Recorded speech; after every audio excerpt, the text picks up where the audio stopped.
बसैबेलु तुम बसियो हां।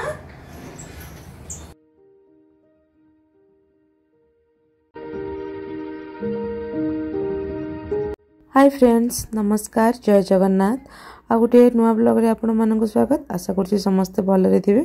मु भी बहुत भलरे अछि। एबे टाइम बाजछि संध्या 5टा। तो हजबैंड ऑफिस गला बेले कहि कि जाइथिले ना सब दिन रुटी आउ एमती भात खाइबा पे भल लागुनी, आज किछि कोन टिके अलगा बनाओ।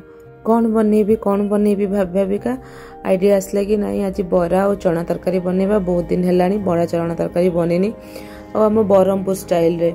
तो सकाळू भिजै देथिले मटर चना। आम बरहमपुर साइड रे कहंती मटर चना। आपण मानक साइड रे कोन कहंती याको कमेंट करके निश्चय कहबे। तो मटर चना को सिझाइबा पई कुकर रे पकई देली गोटे कटा हितिबा टमाटो, गोटा मसाला स्वाद अनुसार लूण आ किछि हळदी गुंडा पकई की कुकर को गैस रे चढ़ाई देली। 4टा सीटी आसिया पर्यंत सिझिबा पई छाड़ देली। सकाळू मटर चना सहित बिरी भी एका संगे भिजै देथिली। बिरी टिके अधिका भिजै देथिली। तो सकाळे ब्रेकफास्ट रे भी हेई जिवो आउ एबे राती रे डिनर पई भी हेई जिवो। सबु बेले गोटे टेंशन थाई कि सकाळे कोन ब्रेकफास्ट रे बनेबी। तो चेष्टा करी राती रे टिके कोन बनेइथिले सकाळ को सेटा एडजस्ट हेई जिवो। छुआ को नेकी करिबाटा बे प्रॉब्लम हेई जाउची मते आ मोर उठिबाटा बे टिके लेट हेई जाउची, लेकिन जियो राती रे सोउनी जमारू आउ सी सोइला माने मु टिके भी सोई पड़े। उठू का लेट हो जाए आउ तो ब्रेकफास्ट बने हुए। तापर भी ना हजबैंड शीघ्र टिके ऑफिस जाती टाइम रे से लंच नहीं कि जिबे ऑफिस को आउ ब्रेकफास्ट करके जिबे। तो मु राति रे ही जोटा हेई पारिबो जेमति कि डो बने की रख दी थाए आउ बैटर बने की रख दी थाए जोटा कि सकाळो इजी रे हेई जिवो। एठी बिरी को भल भाव रे ग्राइंड कर देली। अब मटर चना भी सिझी जाइए। 4टा हुइसेल आसी गलानी। तो मटर चना भी सिझी जाइथिबो। एबे झियर टाइम हे गला खाइबा पई डिनर। तो ताकू आसिली खुआइबा पई। बरानी हम करिबो की अखिया पे थाउ हम अखिया नो नो नो ओ नानी तेरी मोरनी को मोले हम कर दियो। ए गला दुष्ट खाली दुष्ट होचु। कौन कोलु एटा दुष्ट खाली होचु। मामा को काम करी दो दुष्ट खाली।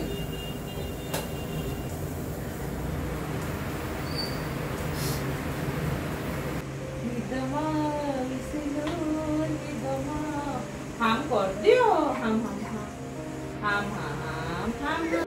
झील को खुआई के आसीगली। चना तरकारी बनवाई गोटे कड़ाई रे किसी सोरिष तेल पकईदेली आ कि पियाज को भल भाव में फ्राए करदेली पकईकी। एबे पकईदेली किसी लंका गुंड आ हलदी गुंड पियाज सहित भल भाव में भाजीदेवी। तो पियाज सहित हलदी और लंका गुंड को भाजिले ना कलर बहुत भल आसे तरकारी। तो से आगुरी ही पकईदेली। तो आउ कि पकईदेली अदा रसुण को छेचिकी रखी।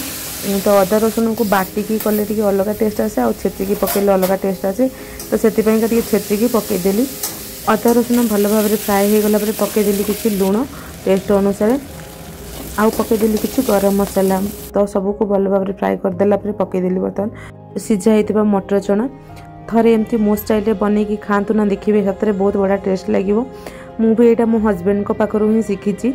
तो मत प्रथम एत भल रोषे आसुना मुझे सब धीरे धीरे हजबैंड को पाखर ही शिखी।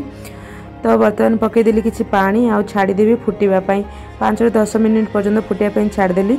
चना अलरेडी सिझी जाइए तो बेसी समय सिझेबानी कहीं चनाटा बहुत माने मिसीजीव। तो देखो तरकारी कलर भी बहुत बढ़िया आसी एकदम आम बरहमपुर स्टाइल रो ही बनी आज। चना तरकारी तो बनिकी रेडी हो गला। तो बर्तमान बनैबी बरा। तो हजबैंड भी ऑफिस रू आसी गले। तो बिरी को तो बाटिकी रखी थी। ये किसी पियाज कंचा लंका आउ कि पकाउची बर्तमान गाजर आउ बीन्स जोटा कि चॉप करके रखी थी आगु। ये पियाज स्किप करें आउ खाली गाजर और बीन्स पकईले भी बहुत बढ़िया टेस्ट आसे। जमती कि उपवास रे ही बनई पारे एमती माने बिना पियाज रे किछि पकईदेली भृषंग पत्र आउ सुजी। सुजी टिके कम पकईची कहीं जदि अधिका सुजी पकईदेना तेल बहुत टाणिबो से कम सुजी पकईची खाली क्रिस्पी पाई। और जितेबले भी बरा मु बनाऊँ गोटे घंटा पूर्व ही बिरी को बाटिकी रखी थाउची। बिरी को बेसी मोटा किंबा पतला करिकी मु बाटिनी माने नॉर्मल रे बाटिची काहेकि ना बेसी मोटा कले हार्ड ही जिवो आ बेसी पतला कले बरार शेप आसीबनी तो सेति पई बेसी माने मोटा करिनी कि पतला करनी मीडियम रे ही बाटिची। तो छाणिया पूर्व पकई देली टेस्ट अनुसार लुण। तो तेल गरम हो गला बरा को शेप देकी हाथ रे टिके पानी लगेकी छाणी देली बरा को। मीडियम फ्लेम रे ही छाणुची काहेकि ना जदी हाई फ्लेम करदेबा तो भीतरटा सिझिबनी बाहरटा पोड़ी जीवो सेति पई मीडियम फ्लेम रे छाणुची। गोटे साइड सिझी गला तो आ गोटे साइड को भी टिके समय छाड़ी देबा सिझिबा पई। तो देखंतु केते सुंदर सुंदर शेप हेची बरार। बेसी टाइम भी मते लागिनी गोटे हाफ एन आवर ही लागिची बनेबा पई बरा। तो बहुत कम टाइम भितर बनीगला बरा और चना तरकारी। तो फ्रेंड्स मो ब्लॉग टी भल लगी चैनल को लाइक करेंगे शेयर करेंगे सब्सक्राइब करेंगे पुणी थे आ गोटे ब्लॉग रे देखा। Bye bye take care thank you.